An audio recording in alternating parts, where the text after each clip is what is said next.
आपको कब last time naturally period आया था बिना टैबलेट्स? रुकिए, सच में सोचिए, हर महीना क्या होता है? डेट पास होती है, आप वेट करते हो, फिर टेंशन, फिर टैबलेट, फिर ब्लीडिंग, और फिर आप बोलते हो चलो पीरियड्स आ गया, सब ठीक है। नहीं, सब ठीक नहीं है। वो पीरियड नहीं था, वो विड्रॉवल ब्लीडिंग थी। मतलब कि बॉडी ने नेचुरली साइकिल को कंप्लीट नहीं किया, आपने उसे फोर्स किया। अगर आप ये वीडियो एंड तक नहीं देखते तो हो सकता है कि अगले 5 साल भी आप इसी साइकिल में फंसे रहें। टैबलेट्स, डिले, फ्रस्ट्रेशन और गिल्ट। और सबसे डेंजरस चीज, आपको लगता रहेगा कि आप ठीक हो रहे हो, जबकि प्रॉब्लम अंदर ही साइलेंटली बढ़ रही होती है। अस्सलामु अलैकुम, नमस्ते, hello everyone, this is doctor Tahira and you are welcome back to my channel. आज का वीडियो सिर्फ पीरियड्स के बारे में नहीं है, ये आपके हार्मोन्स, आपकी फर्टिलिटी और आपकी फ्यूचर हेल्थ का सच है।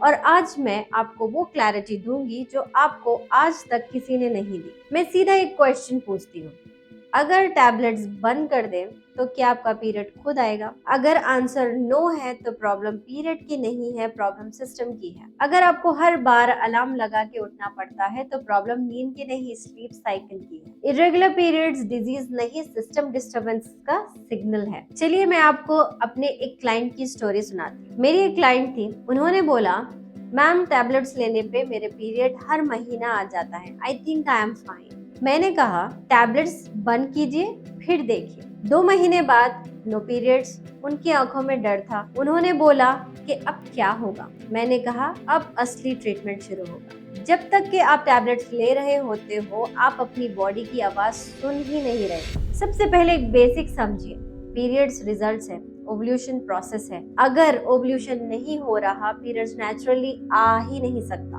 अगर आप ये पॉइंट समझ जाएंगे तो आप 50% प्रॉब्लम समझ जाएंगे। चलिए देखते हैं कि अब टैबलेट्स क्या करती है। टैबलेट्स लेने पर ब्लीडिंग आती है, पर ओव्यूलेशन फिक्स नहीं होता। आप रिजल्ट को फोर्स कर रहे हो, प्रोसेस को इग्नोर कर रहे हो। चलिए जानते हैं कुछ रूट कॉजेस। अब मैं आपको एक सिंपल सवाल पूछती हूँ, अगर आपका फोन हैंग हो रहा है तो आप क्या करते हो? ऐप डिलीट करते हो या सिस्टम चेक करते हो? तो ये भी जान लीजिए कि पीरियड्स प्रॉब्लम नहीं है, सिस्टम हैंग हो रहा है। वैसे तो कई रूट कॉजेस होते हैं, लेकिन नंबर 1 मेजर रूट कॉज होता है इंसुलिन रेजिस्टेंस। सोचिए आपकी बॉडी एक सिटी है, हार्मोन सिग्नल की तरह काम कर रहे हैं और ऑर्गन्स एक रोड है। अब अगर एक जगह ट्रैफिक जैम हो जाए, पूरा सिस्टम स्लो हो जाता है। पीसीओएस इरेगुलर पीरियड्स में इंसुलिन एक ट्रैफिक जैम क्रिएट करता है। आपको डायबिटीज नहीं है, पर इंसुलिन हाई हो रहा है, सिग्नल्स ओवरीज तक प्रॉपर्ली नहीं पहुंच सकता। अब इसका रिजल्ट क्या हो सकता है? एग बनना स्टार्ट तो हो जाता है, पर कंप्लीट नहीं हो पाता। तो इसका क्या मतलब है? प्रॉब्लम एग में नहीं है, सिग्नल उस तक पहुंच ही नहीं पा रहा है। दूसरा मेन रूट कॉज है आपका स्ट्रेस। अगर आप स्ट्रेस लेते जाएं और आपका स्ट्रेस दिन ब दिन बढ़ते जाए, तो आपकी बॉडी एक सस्टेनेबल मोड में चली जाती है, यानी कि उसे हम सर्वाइवल मोड बोलते हैं। बॉडी को लगता है कि राइट नाउ आपकी लाइफ को सपोर्ट करना जरूरी है, ना कि एक लाइफ को क्रिएट करने की। तो reproductive mode completely shut down हो जाता है। अब यूं होता है कि आप जितना स्ट्रेस लेते हैं, उतने ज्यादा कॉर्टिसोल यानी कि स्ट्रेस हार्मोन्स आपकी बॉडी पर भारी होने लगते हैं। उसी तरीके से आप एक सस्टेनेबल मोड में जाते हैं। बॉडी सिग्नल देती है कि अभी डेंजर है, स्ट्रेस है, तो अभी क्या करना चाहिए? ओव्यूलेशन को हम बंद कर देते हैं ताकि एक नई लाइफ क्रिएट ना हो सके। और आपकी बॉडी बोलती है कि पहले आप खुद स्टेबल हो जाओ, फिर हम बेबी बाद में प्लान करेंगे। स्ट्रेस सिर्फ माइंड में नहीं होता, बॉडी उसे डिसीजन बनाती है। तीसरी इंपॉर्टेंट चीज है इन्फ्लेमेशन। ये आपकी बॉडी की लैंग्वेज है। आप मिरर में देखते हो acne, hair fall, weight gain और बोलते हो ये अलग अलग प्रॉब्लम्स है। जी नहीं, ये सब एक ही मैसेज के डिफरेंट फॉर्म्स हैं, जैसे कि एक ही बुक के डिफरेंट चैप्टर्स। जैसे कि अगर आपके घर में आग लग गई, स्मोक हर रूम में दिखाई देगा, आप क्या करोगे? स्मोक क्लीन करोगे या फायर बुझाओगे? जान लीजिए कि आप सिम्टम्स को साफ कर रहे हो, ना कि अंदर की आग को, वही इन्फ्लेमेशन। नंबर 4 है गट। सिर्फ डाइजेशन के लिए नहीं होता, ये हार्मोन प्रोसेस भी करता है। ये एक बहुत बड़ा हार्मोन प्रोसेसिंग सेंटर होता है। अगर एक प्लांट के लीव्स ड्राई हो रहे हो, क्या आप लीव्स पे पानी डालते हो? नहीं ना, आप रूट्स पे पानी डालते हो। आपकी बॉडी में गट एक रूट सिस्टम की तरह काम करती है। अगर गट वीक हो जाए तो हार्मोन्स प्रॉपर्ली प्रोसेस नहीं हो पाएंगे, टॉक्सिन्स क्लियर नहीं होंगे, गट स्ट्रांग नहीं तो हार्मोन बैलेंस इम्पॉसिबल हो जाता है। अब सबसे इम्पोर्टेंट बात, आप क्या कर रहे हो? प्रॉब्लम आई, टैबलेट ले लिया, ब्लीडिंग आ गई, रिलीफ मिल गया, पर सोचिए अगर घर का फायर अलार्म बज रहा हो, आप क्या करोगे? अलार्म बंद करोगे या फायर बुझाओगे? आप क्या कर रहे हो? अलार्म बंद कर रहे हो।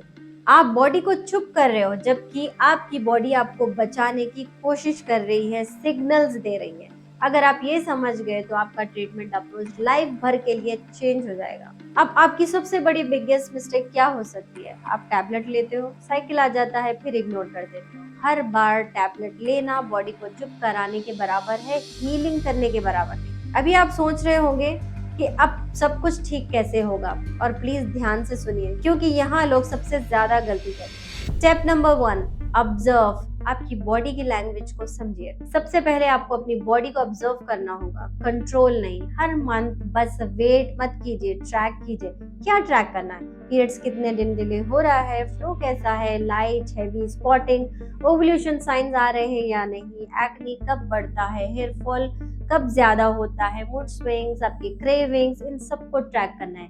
एक सिंपल डायरी या नोट ऐप में लिखना स्टार्ट कीजिए, क्योंकि अगर आपको पता ही नहीं प्रॉब्लम्स कब और कैसे आ रही है तो आप उसको फिक्स कैसे करोगे? ज्यादातर औरतें क्या करती हैं? पीरियड्स नहीं आया, टैबलेट ले लिया, बस। ये ऑब्जर्वेशन नहीं है, रिएक्शन है। जो बॉडी को समझता है वही बॉडी को चेंज करता है। Step number 2, correct. जो गलत फ्यूल जा रहा है उसे बदलो।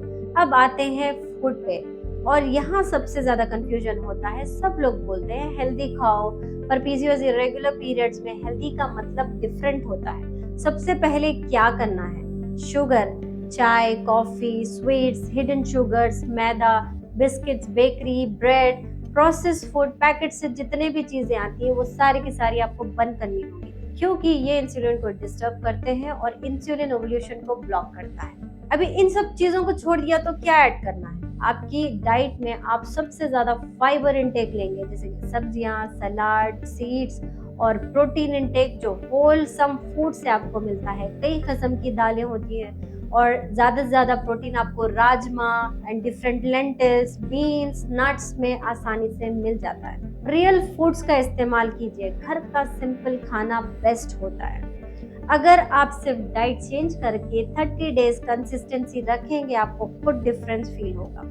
और एक इम्पॉर्टेंट चीज, क्रैश डाइट मत कीजिए, एक्सट्रीम फास्टिंग मत कीजिए, बॉडी को शॉक मत दीजिए, सपोर्ट करिए। बॉडी पनिश करने से नहीं, नरिश करने से ठीक होती है। Step 3, activate. बॉडी को मूवमेंट चाहिए, सिर्फ रेस्ट नहीं। अब नेक्स्ट मिस्टेक जो हम करते हैं वो है कि एक्सरसाइज बिल्कुल भी ना करना, या एक्सट्रीम करने लगते हैं। या तो बिल्कुल नहीं करते या तो एक्सट्रीम, दोनों ही गलत है। आपको क्या करना है? डेली 30 to 40 मिनट्स वॉकिंग करनी है, वीक में 2 से 3 बार स्ट्रेंथ ट्रेनिंग करनी है, और सुबह सनलाइट मैंडेटरी है 10 से 15 मिनट तक। क्यों? क्योंकि वॉकिंग इंसुलिन रेजिस्टेंस को इम्प्रूव करता है, इंसुलिन सेंसिटिव बनाता है। स्ट्रेंथ ट्रेनिंग आपके हार्मोन्स को बैलेंस आउट करती है। सनलाइट आपके बॉडी के सर्केडियन रिदम को रीसेट करता है। जिम जाके 2 दिन फुल हैवी वर्कआउट, फिर 5 दिन रेस्ट, ये प्लान नहीं है। बॉडी कंसिस्टेंसी पे रेस्पॉन्ड करती है, इंटेंसिटी पे नहीं। मूवमेंट मेडिसिन है, पर ओवरडोज भी प्रॉब्लम है। स्टेप नंबर 4, काम द सिस्टम। नर्वस सिस्टम को रीसेट कीजिए। ये सबसे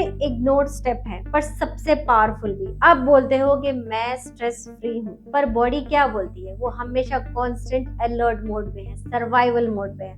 आपको क्या करना है? अगर इसको रीसेट करना है तो डीप ब्रीथिंग इनकॉर्पोरेट करेंगे। 5 से 10 मिनट डेली काफी है। स्क्रीन टाइम को कम करना बहुत जरूरी है, स्पेशली रात के वक्त। और प्रॉपर स्लीप मेंटेन करना, कम से कम 7 से 8 घंटे की गुड क्वालिटी स्लीप मैंडेटरी है। क्यों? क्योंकि बॉडी जब स्ट्रेस मोड में होती है वो ओव्यूलेशन को प्रायोरिटी ही नहीं देती। आप बेस्ट डाइट लेते हो, बेस्ट एक्सरसाइज कर लो, अगर बॉडी काम नहीं है रिजल्ट बिल्कुल भी नहीं आएंगे।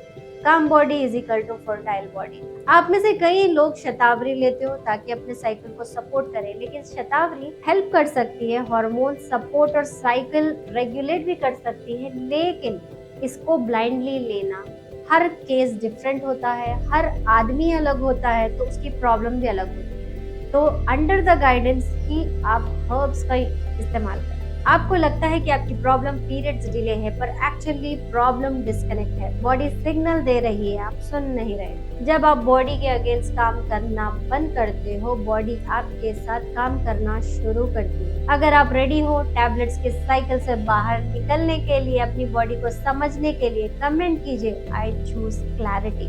मैं हूँ डॉक्टर ताहिरा और याद रखिए, रेगुलर पीरियड्स लक से नहीं बैलेंस से आते हैं। Thanks for watching this video. Wish you good health.